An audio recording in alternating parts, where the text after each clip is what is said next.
Wake up, everybody. It's time for the History You Forgot podcast, a podcast where three veteran teachers with almost 90 years worth of teaching experience try to catch you up for the stuff that you probably forgot or slept through. Today, we're finishing World War I. If you were with us last time, World War I Part 1. This is World War I Part 2. Stay with us. Here we go.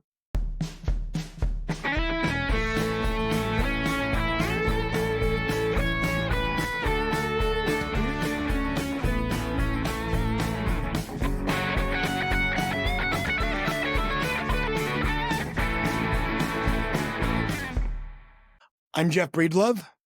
I'm Jason Jones. And I'm Jason Schmoida. And we are here to bring us up to date through World War I this time. If you remember last time we got to it, we're going to kickstart this like we do every episode, guys, with a drink. We figured we'd break up World War I into two episodes so we could create two drinks. And we got back to some whiskey. There we go. You'll notice the brown. We got back to some whiskey. So this is a drink that is known as... Dun, dun, dun. Little Jeopardy theme song. This is a drink that is known as the Deschler. And the Deschler is a World War I American drink named after famous boxer Dave Deschler. It's a take on a Manhattan. Basically, it is, in some cases, it's equal parts rye and Dubonnet Rouge, right? We added a little bit more rye than Dubonnet Rouge. The recipe that I saw called for that. A little dash of Cointreau, a dash of those Pichard bitters, and a little orange slice. And I'm kind of excited to try it. Yeah, What do you think? me too. Super fancy. Yeah. It is. It's kind of A fun. fancy glass. To the war. I know. Look at that. I mean, There we go. You can tell we're off site. So we should probably explain that. Huh? We're at a remote location, unknown to the masses, secret place. Right. It's the underground bunker. Like the bunker. Right. Due to some construction in Studio A, we had to relocate to Studio B. So hope it doesn't throw you off too much. But Well, let's get started with just a recap of last Very week, good. or the 2 weeks ago, I guess. And Right. and so we talked a lot about what started World War I, and we focused on what we called Maine militarism, which is everybody striving to have more weapons than everybody else, and that we've seen that happen multiple times over history, the Cold War and whatnot. So Maine, and remember that the Industrial Revolution, we're coming off the Industrial Revolution, and you've got England, who's been the leader, but now they're challenged by the United States and Germany is really pushing the envelope. The A in Maine is alliances. And if you remember, Otto von Bismarck unified Germany in 1870. And so Italy and Germany unified in the same year. And Otto von Bismarck had all sorts of backdoor alliances to try to keep war from happening and keep him on the right side if it did. And the idea behind the alliances was to keep war from happening on two fronts, but maybe at all, right? And then the I is imperialism. And the imperialism of Africa primarily is what we're talking about here, because of the need for natural resources, markets, and workers, those kinds of things. At the tail, well, not the tail end, but during the Industrial Revolution, and then N is nationalism, and of course that simple definition is my country's the best. Right. or desire to. Yeah. Or we're going to be the best. Right. And Or so, I want my own. Right. or I want my Sometimes, own. right, That's right. a I great want my point own, too. yeah. But at this point, you've got Germany, England, France, who wants revenge on Germany for the Franco-Prussian War. You've got Russia, who's struggling, and Britain, who still wants to stay on top, even though they're being challenged. So you've got a lot of nationalistic feelings in Europe. The Balkan Peninsula, we got a little goofy about the assassination of the Archduke Franz Ferdinand, but a ton of nationalism in the Bring Balkans. it down a little bit on that So- this week, right? I want to celebrate the assassination too much. But I think that's a good way to do the nationalism, right? That's the spark. Yeah, Yeah. that's the powder keg, as we Right. said last For time. sure. And so the Maine, remember Maine.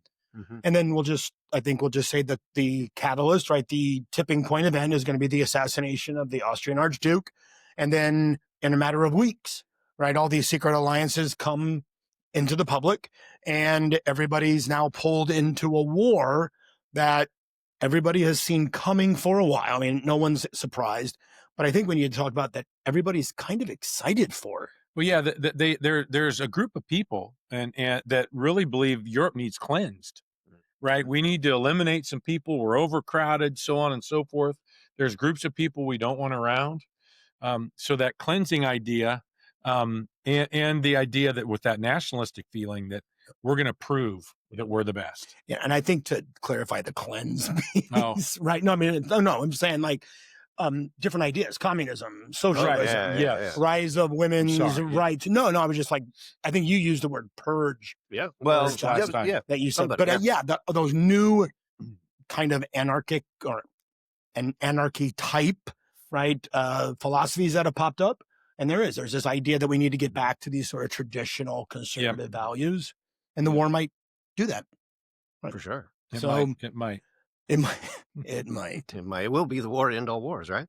Well, so that's the point. So we're in the war now. Yep. And so you've got to understand all but us, right? The United States is not.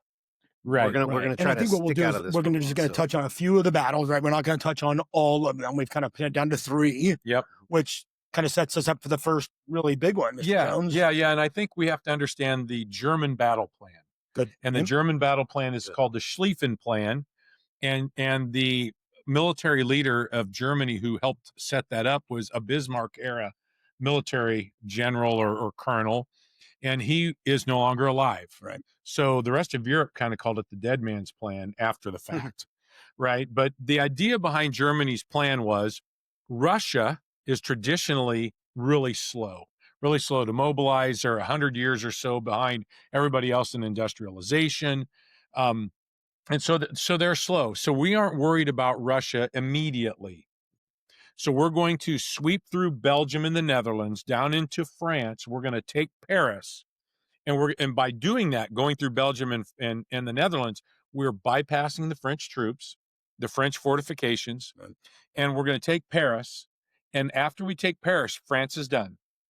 Okay. Typically, yeah, right. Yeah. And then we're going to, I shouldn't say Germany is going to turn and take on the slow to mobilize Russia, who still has a czar, who still is very much in a feudalistic society. It just ended. Yeah. It's still autocratic. Yes. Absolutely. And so that leads into the Battle of the Marne, or the first Battle of the Marne. And that's a river in France.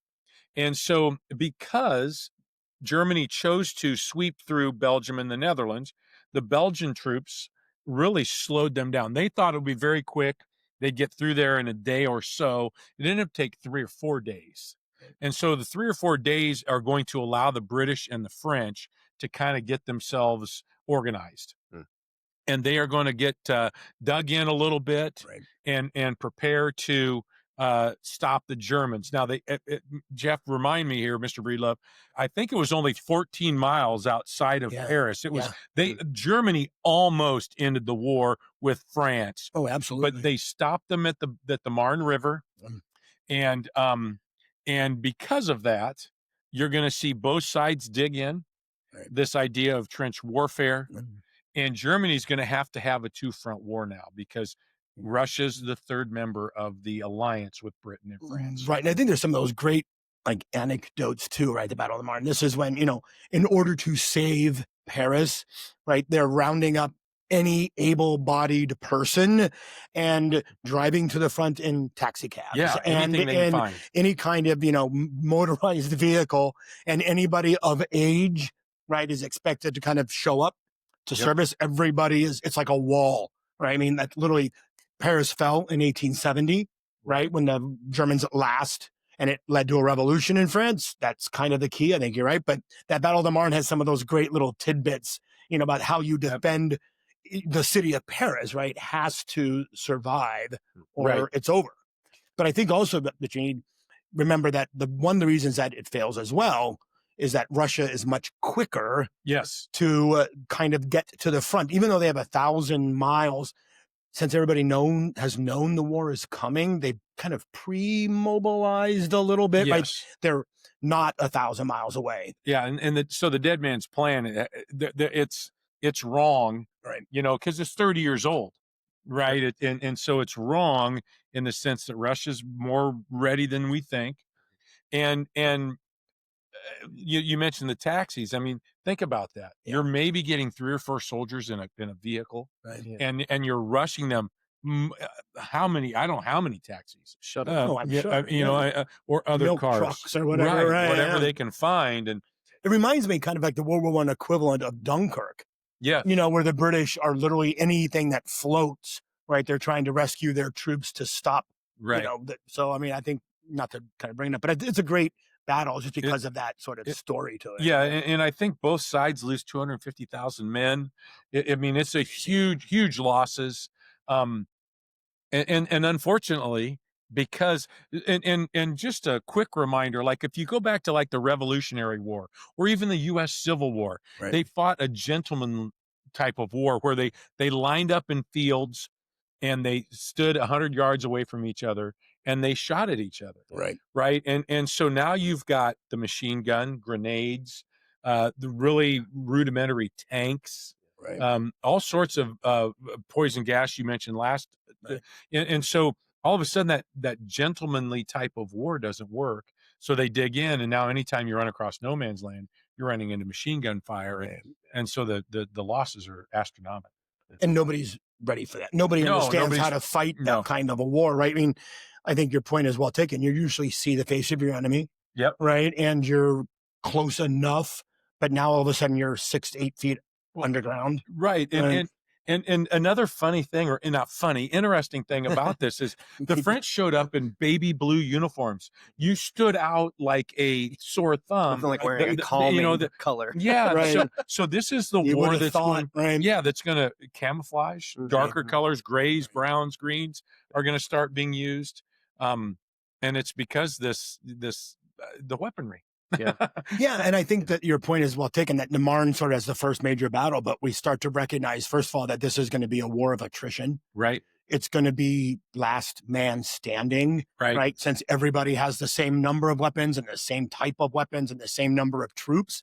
And once you dig in, and the crazy thing I think too is they're going to be fighting over these years for tiny little strips of land. Correct. I mean, back and forth for, a few hundred yards. I mean, just ridiculous, which kind of leads us to our second battle. It's kind of known for sort of that senselessness, right? That just a complete disregard for human life, right? Which is the Battle of Verdun, which is going to be in the eastern side of France, right?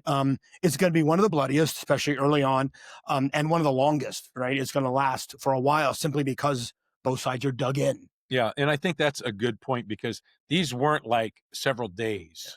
These were like months. Right, campaigns, truly campaigns, right? Yes. Yeah, and Verdun kind of represents, I think Germany thought they were going to have this overwhelming like technology and manpower, but they don't. And so their plan originally was to, I think they called it bleed the French white, right? Like literally to take the color out of them in terms, and the French throw up, a whole bunch of troops and a stalemate. But the thing that Verdun is kind of most known for is that there's a couple sort of, crazy anecdotes, but it's the complete and total loss of life. Like 300,000 men are killed, something like 400,000 casualties. It signals to the Germans that it isn't going to be a cakewalk. France and Britain kind of keep alive a little bit, right? They're realizing that, okay, we're not going to get walked all over, but it's just annihilation on both sides, right? I mean, the weapons. Can I just ask a quick question? The U.S. history guy sitting here learning a lot, but time frame. So is the 1916? I think is Verdun. Okay, that's right. Marne is like 15, 14, 15, and then so right near closer to the beginning. Now we're getting closer. Early on, and so it kind of Verdun sort of the war is going to be known for the senseless loss of life, just the astronomical numbers of men killed or injured or wounded or maimed. And it's going to be, Verdun is sort of the beginning of that, right? The thing too, there's all these great stories. France actually is a memorial now to the battle, right? I think there's like 130,000 unclaimed bodies at the end of that battle, right? That they, they're buried in the dirt, they're laying in the trench. So they create what's called an ossuary, which is a giant building, a memorial building, but they just sort of put all the unknown, unclaimed bones into it, right? So there's pieces of 130,000 men in this ossuary, right? And it's become, really famous, very dark, but very famous sort of site.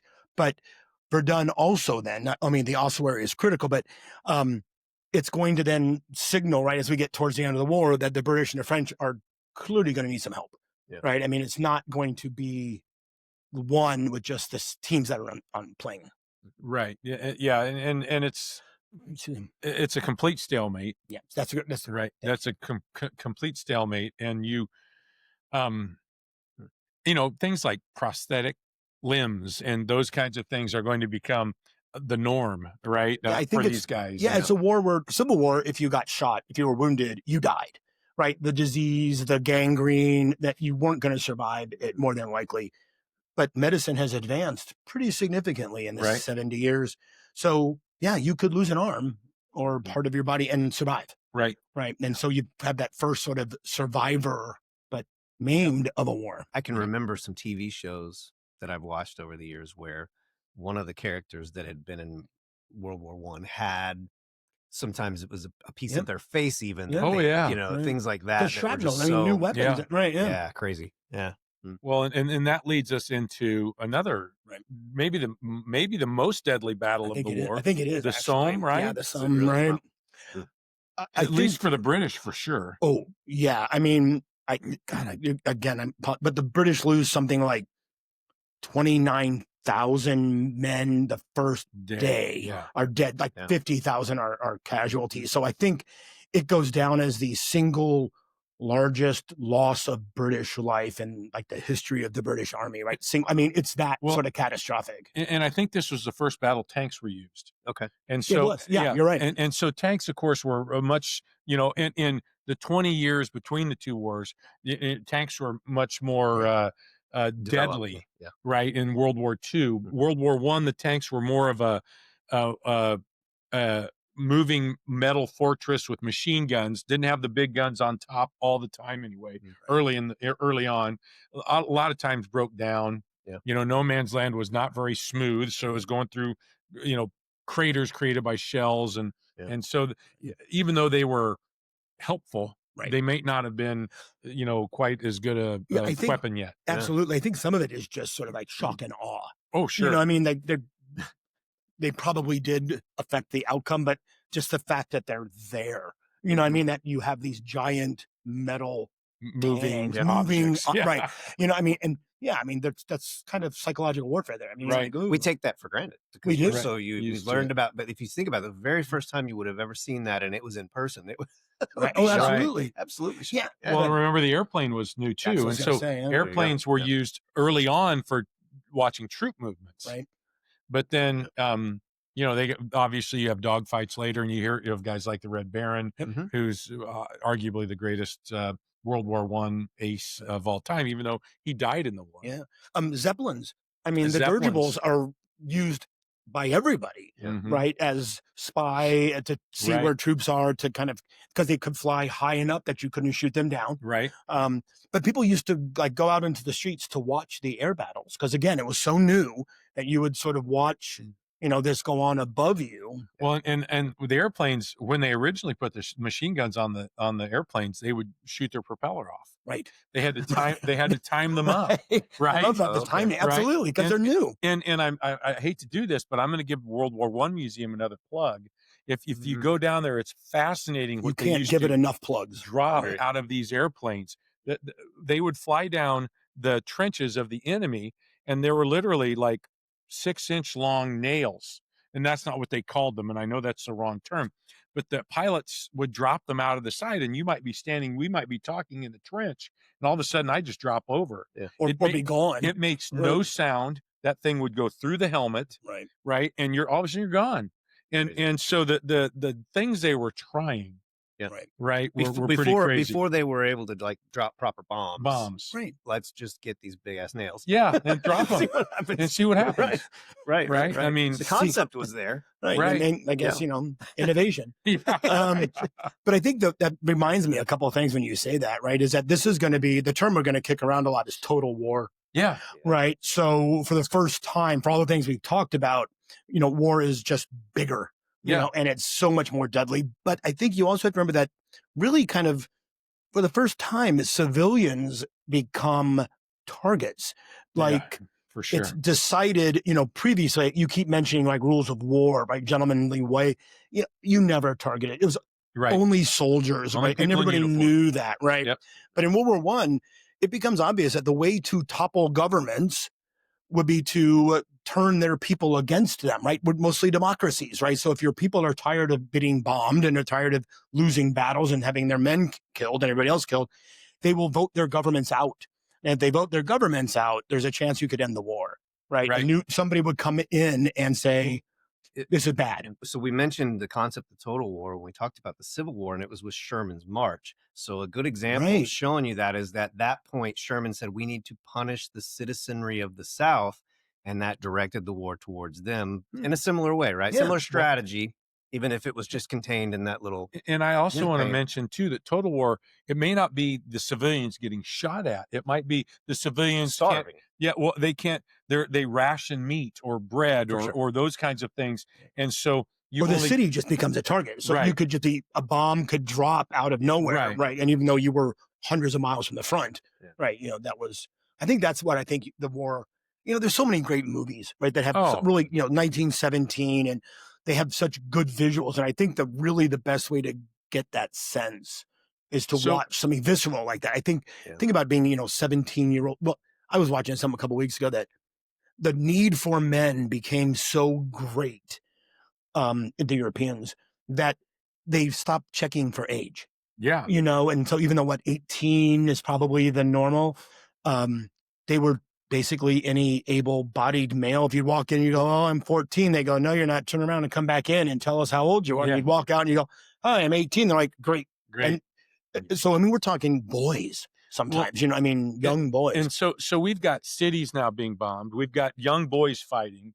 Yeah. We've got, total war, all these things. And it's a stalemate. Mm-hmm. And now the United States comes in, Jason, which is perfect transit. Which I think is I was going to say, that coincides with something talk. The Russians are going to pull out of the war. So the balance of power will shift, which we'll talk about here in a minute. But that then clearly the war will shift towards the Germans now that Russia is out. There's no more two-front war. And then what we promise, in essence, is two things: to protect Paris and to provide fresh bodies. And that fills that need, right? What year are we talking about? Both things, 1917. Okay. We really aren't going to make much of a difference until we get into 1918. It takes a while because, again, we mentioned last episode, right? Wilson said, I had kept us out of war. He ran for a second term as president on I kept us out of war. Jason, or Mr. Schmoida. Jason, please. Did the Lusitania, is that why we got in it? It's really not. It's really not. So, but you hear that? But, absolutely. But it's related to why we got in. At the end of the day, the reason the United States entered the war is the Germans refused to stop shooting things with subs, unrestricted submarine warfare. So another new technology. It is a new technology, and it mattered a lot. Here's the problem. Yeah, let's go back just a step for the United States, if you guys don't mind. Fine. I know. Hey, I've listened really well. The United States has been trying to stay out of this thing, and Wilson has employed a strategy for neutrality.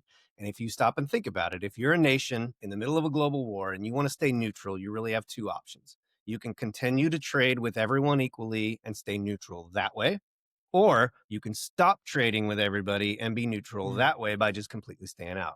The easier choice logically would be to continue to trade so you don't kill your own economy by staying out of the war. And that's what Wilson was trying to do. However, the Germans were victim, if you would, of a British blockade.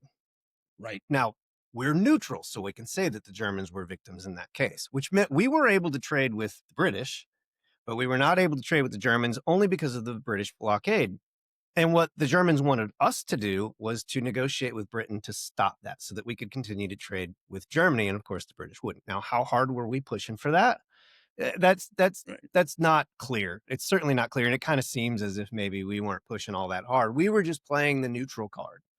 And yet we weren't really and yet we really weren't, because if you look at what was happening, we were still supplying Britain. We weren't supplying Germany with things. So every once in a while, Germany would cut loose and shoot something that had Americans on it, whether it was the Lusitania, which had American citizens on it, or whether it was even American boats at one point. By the time we get closer to this thing, it's American ships. We made a promise at one point. Germany made a promise to us, I guess I should say, called the Sussex Pledge.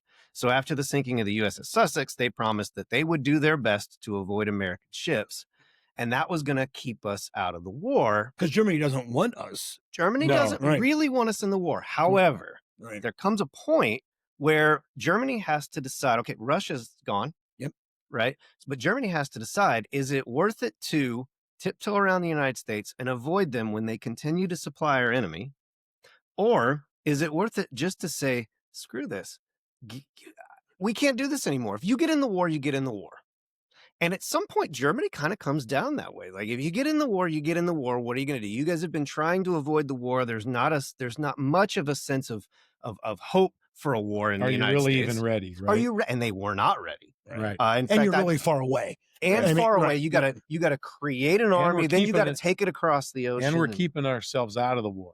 And actively, that's the promise, right? Actively keeping ourselves out of the war, and that's part of the key. There's a real controversy here, though, because that brings me to that point. Like, ultimately, I tell students, at least, or have always told students, that it was the resumption of unrestricted warfare that brought the United States to that. However, there's a lot of howevers. There's so many things going on there. There really are. Like, business interests and industry leaders were going to Wilson and saying, we're losing money. We would be better off in the war. And then make money from the war. What kind of a moral dilemma is that? Like, is war going to be more profitable? And just not to backtrack too much, but just remember that Russia pulled out of the war because of a revolution. And so, the Tsar was overthrown, and you've got a revolution going on. And this is when the Communist Party kind of gets involved. And I don't want to go too far down that track. That's my turn. But is it your turn? No, later. I mean, I think we need to keep talking about this American. But I do think that's important, just because it is. The United States maybe doesn't ever get involved if Russia stays involved. Well, I think that's a good what if. That was a perfect interruption, because now we look at what Wilson brought. We think about Wilsonian democracy, right? Wilson talked about moral diplomacy in the United States. Moral diplomacy. When democracy is threatened, things like that, right? There we go. And we know in 2025, we know that concept very well, but it really was sort of born out of Wilson. And he had dabbled in Mexico when he felt like they were messing around with the dictatorship there. And we backed out of Mexico basically because World War I started, and we said, we don't really want to be involved. But when you fast forward now, unrestricted submarine warfare has become such an issue. Business interests are an issue. And now Russia is out of that alliance. The czarist regime is out of that alliance.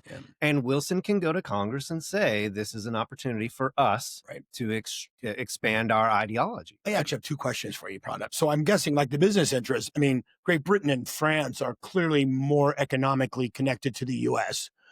at that time, right? Yeah. So then they're clearly not only an ally, but they're a business concern. I mean, the Germans are new. I'm sure we're trading a ton with the Germans, but the thought of, if you had to pick a side, right, you were going to go with probably the British and the French if you the U.S. Yeah, it wasn't obvious, which is just because there's so many German Americans. That's true too. I mean, German immigration from the 1820s to the that's a good point. 1900. I mean, there's a ton. But side note, I mean, my family is German, right? And during World War I is when you changed your name.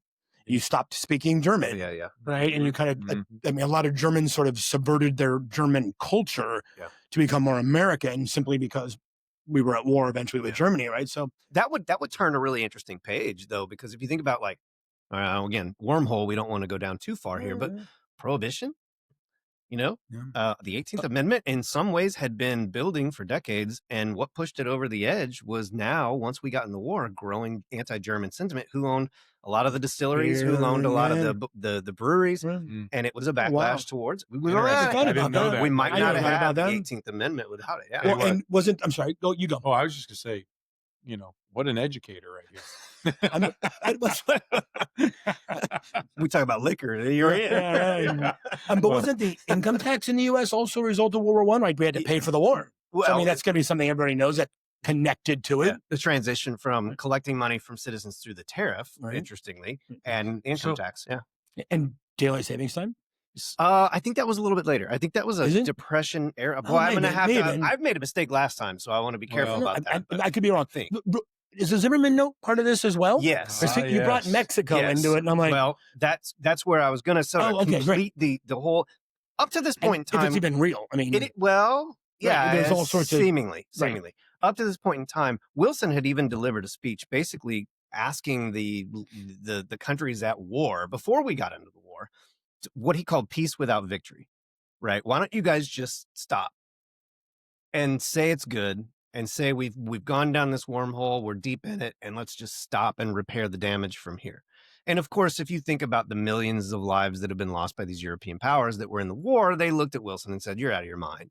We're too neat. How can I turn to my people now and say we're just going to quit?" So democracies. So that was the Right. position that he took. Unrestricted submarine warfare, economic pressures, and then it's kind of the last straw. Although I don't think this is the reason we went to war, but it was for the public an easy sell.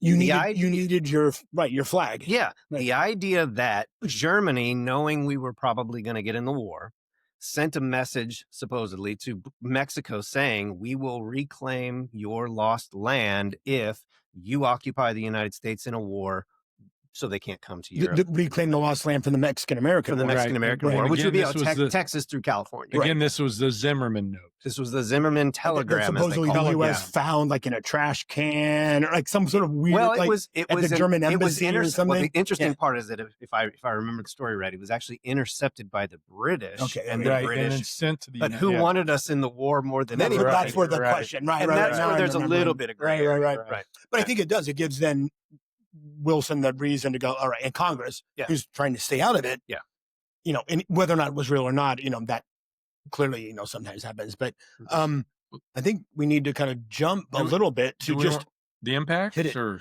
Well, real quick, I'm going to touch 1 minute on the Russian Revolution because I think it does. Sure. Like when we talked about this, we'll do a whole nother episode on the Russian Revolution. But one of the reasons for the revolution is the complete, total loss of life of the Russians in the war, right? The Tsar's already been unpopular. There've been lots of problems for years, which we'll talk about later. But the Tsar is also the only leader at the front guiding his troops, right? You have to remember that by this point, democracies have turned war over to military professionals, generals, right? Departments of defense, war departments. In Russia, it's still the Tsar. Mm-hmm. So as the loss of life mounts in Russia to the tens of millions, the Tsar is being blamed personally. Well, and Jeff, remind me, I think that Russian troops, they didn't even have enough guns. Yeah, it was one of those people were picking up guns as other soldiers fell. Right. And so people are going to take advantage of that, right? The Tsar is away. The millions are dying, right? All they want to do is get out of the war. Yeah. Right. So you're going to have all these groups that will pop up, anti-war groups. His wife, ironically, the Tsar's wife is German, right? He's away. She's sort of, his proxy. So it's just going to set up a perfect situation, right? Bring a Tsar down who's already unpopular. He's already been around. The war is going to be probably a little bit of lots of reasons, but it might be the catalyst for the eventual revolution, which brings America in. So I think that's kind of that's all we have to do on that. But it's important. Yeah, that's important, especially if we plan on addressing that down the road. Yeah, but I think what you have to remember is not only does Russia succumb to a revolution, when the war ends, which ironically, we are filming this right around Veterans Day or Remembrance Day in England or in Europe. And if you go to the World War I Museum again, I think the best part of that visually is you walk across a bridge, a field of poppies, right? Which are the imagery, which you see on Europeans always wear the red poppy. But I think we end up with not only the Russian Revolution, but when the war is finally over, it's kind of an end. Yeah. Right. It doesn't really, there's no decisive victory. Yeah. And just so everybody understands what the poppy means. Oh yeah. In no man's land, when everything else was gone, the trees, the grass, everything, in the spring, what would grow were these red, beautiful poppies. So it became a symbol. It became a symbol. And at the World War I Museum, you walk across that bridge, like you said, Jeff, and each poppy, I think, is 1 million people. It's some huge number. It's huge number of dead. Right. And I think when you talk about that peace without, or victory without peace, whatever that was. I'm sorry. Peace without victory. Peace without victory. That the war sort of ends in a stalemate as well, right? Yeah. People are just done. Like you can't go anymore. You've maxed out your people, you've maxed out your economies, you've maxed out your population, your military is decimated. And so they call it a truce, right? Which is going to bring us up to the Treaty of Versailles. But you literally just call a truce, which is where we get like this saying that like at the 11th hour, right? Because it's 11 at 11 o'clock. They all of a sudden, all sides just go, all right, stop. Yeah. Which by the way, now let's try to figure out how we end it. Yeah. Right. We didn't, I don't think we realized this when we filmed part 1, but part 1 actually dropped on 11/11. There you go. Which is kind of cool. And I hope people watching it. See those who serve. Yeah, absolutely. Absolutely. We're very thankful. And I wish we'd have thought of that when we did. Yeah, it's ironic. But it's cool. But I think it sets up when you talked about the Treaty of Versailles and the Paris meeting to end the war lasts for months. And so when you start talking, troops are still in the trenches. Yeah. Right. Nobody's come home. It's like trying to figure it out. So the war is ended, but it's just paused. And then all of a sudden now we have a peace treaty to negotiate. Right. And you have very different ideas. Very. Right. You've got Britain and France who want to subdue Germany as much as they can and not ever let this happen again. Right.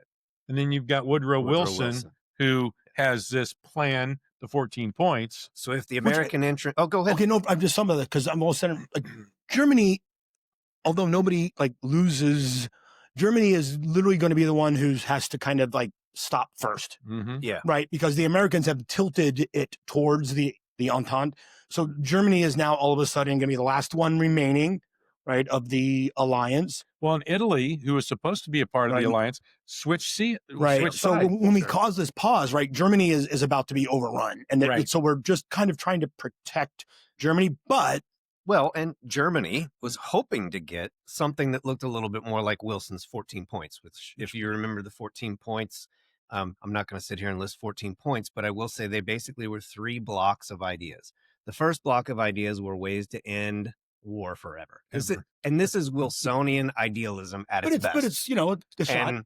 but it's so 20th century America is the thing. Like this idealism that he creates, that we can have freedom of the seas, right? That we can have no secret alliances, that we can treat our imperial acquisitions the same as we treat our people on the mainland, things like that. The second block were boundary changes, new countries, trying to address that nationalist concern, trying to fix everybody, put it back together. Wilson called it self-determination. Yep. Right. Ask people what they need, what they want to be happy, to avoid conflicts, try to avoid those religious and ethnic conflicts. And then the last piece was what Wilson tacked on, which was the League of Nations, which would be this international organization that would bring countries together and hold each other accountable. And to diplomatically solve all future wars. When Germany hears that plan, they're a little bit more willing to sit down at the table. That is not what the treaty became at all. No, and there's so many interesting things about the 14 points that the U.S. government didn't allow the U.S. to be a part of. But we did, right. We didn't join it. Right, we didn't join the but League. It's in San Francisco, and we donate the building. Right, we don't go. Right? And everybody else is there. Right. Yeah, every other country. Yeah, very odd. But the idea that France and Britain are so dead set on punishing Germany, right? We're going to limit the size of your military. You have to sign a clause that says you are why the war started. Article 231. Yep. Take the blame. War guilt clause. Right. Blame. Take the blame and then pay back the other countries. And a ridiculous amount of money. What, 54 billion? Was I think when you do it to today's dollars, it's such hundreds of billions of dollars. I mean, it's unpayable. Nobody has an economy this size. Right. Yeah. No. I mean, and of course they can't. Yeah. Well, and I think your point to the Article 231, the war guilt clause, is that we've never, ever blamed somebody for starting a war before. Time. Right. That's the first time. It takes two to tango. So usually every other war, somebody has defeated the other, right? They're victorious. Yeah. This one is, we're going to hold the Germans accountable. And for Germany, they're looking at this going, well, we didn't really start this war. We didn't assassinate Archduke Ferdinand. It's the Archduke, it's Austria, Russia mobilizes a little quick. The Serbian, where are the Serbians? All of a sudden, they're gone. And Germany's kind of left holding. Now, not that they're blameless, but they're kind of like, this wasn't necessarily all our fault. Yeah. But it's you're going to cripple them. I mean, you're just going to guarantee Well, another war. In the treaty, Maine is still going to be in effect between the wars. That's not what it's about at all. You know what I mean? It's punishment, full and force. Well, no, but the treaty's not. But it creates more militarism. Oh, more yeah, alliances, absolutely. more nationalism. Yeah, because that whole idea of self-determination, right? Remember, all of those colonial states had fought with the Europeans with the hope that when they won, they would get sovereignty, right? They get right to self-determine. And no. Right? I mean, a bunch of stuff happens, but politically, they carve up the Middle East, France and Great Britain, sort of it. Africa, isn't going to go that way. So you get a lot of bitter, resentful, angry people when this war is over. Nothing has been settled all over the world. And just to to sprinkle this out here for future episodes, if you think about what the treaty did by giving Germany and France, by giving Britain and France mandates, by carving up the Ottoman Empire the way they did, by creating, you could look at the war in Iraq and look at the creation of Kuwait as an interesting starting point. Well, Palestine, the current Israeli-Palestine, was a British mandate, and Britain kind of pooped on that and didn't do it very well. Let's be honest. That's a whole nother episode. But that's what I mean. Absolutely. It's not just people look at World War I and they think, oh, that's what led the Treaty of Versailles is what led to Hitler in World War II. Yes, but so much more. Oh yeah, well yeah, and you're absolutely correct that the mandates in the Middle East and the promises Britain made pre-World War I to get people on their side. Yeah, they double booked. Good. Yeah. Right. They promised the Arab people and the Jewish people a state. And then when it's over, they renege on both. Right. So, I mean, it does end up bad across the board. Right. There isn't, except for, I would argue, maybe if anybody comes out smelling like a rose, I mean, if you can from a war, the U.S., only because they don't lose as many people. It's not on their ground. It's not fought on their country. Not quite the way we come out of World War II. Totally. Right. Which, when we get to that, you'll see a country that just emerges on top of the freaking world, literally. But we also go into our shell. Yeah. We also retreat from isolation. We retreat from the global. Good point. We're not going to give up our acquisitions, but we pretend they're not there, and we back away. We go from a period domestically in the United States. Government was growing quite a bit. Like, it was a progressive era. There was a lot of government growth, and we're going to backtrack from that because we felt like everything that led us into World War I, now we need to back away from. And we retreated into isolationism. We retreated into real serious laissez-faire, hands-off government. And the United States became this really interesting thing for the 20s. And then our economy hit. Once we turned the industry that we used to make weapons in World War I properly into industrial goods, we hit it. We hit it hard in the 1920s, and it was very profitable for us. But the U.S. is now on the page. I mean, absolutely. On the world stage. You don't want to be, though. So at that point, don't want to be. Good point. But there's no question we're a player. And I would always call that the point of no return for us, because we can say we're isolation. That's all we want. But you can't be. Right. You can't be. And so with the Treaty of Versailles, the key, in my opinion, and correct me guys if I'm wrong, key issues here is we've got the United States, who's trying to figure out how to never let a war happen again, right? This war was the war to end all wars, right? Yeah. And then we have European powers who are trying to totally dismantle Germany. Yeah, pound the flesh. Right, and so that's going to lead us into this interwars time where you've got Germany saying, wait a minute, and everybody else saying, we don't want a war, right? And so... and I think also just the idea that you're going to punish one country for the causing or whatever. I think that it's a failure. I mean, it really is, which I think kind of leads us to the whole, like, who do you want to have a drink with? I think so. Because I think like that is a perfect, maybe I'm wrong.